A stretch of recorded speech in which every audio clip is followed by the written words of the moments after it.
Deuxièmement, opération vectorielle. On sait que les vecteurs, on peut les ajouter, on peut les soustraire et tout ça. Donc c'est ce sur quoi nous allons travailler dans ce deuxièmement. Vous voyez, dans le deuxièmement, on va voir l'égalité, puis la somme des vecteurs, puis les coordonnées d'un vecteur en fonction de ses représentants. Ça, c'est la fameuse formule que je viens de vous montrer. Voilà, on va faire ça aujourd'hui. Alors, opération vectorielle. Avant de faire du calcul vectoriel, il faut déjà savoir ce que c'est que l'égalité de deux vecteurs. Alors, vous savez déjà, on sait déjà ce que c'est l'égalité de deux vecteurs. On sait que deux vecteurs sont égaux si et seulement si ils ont les mêmes caractéristiques, c'est-à-dire même direction, même sens, même norme.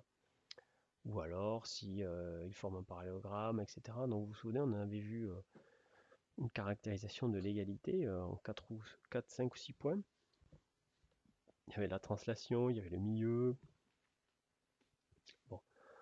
Là, ce qu'on va voir, c'est une nouvelle caractérisation de l'égalité de deux vecteurs avec les coordonnées.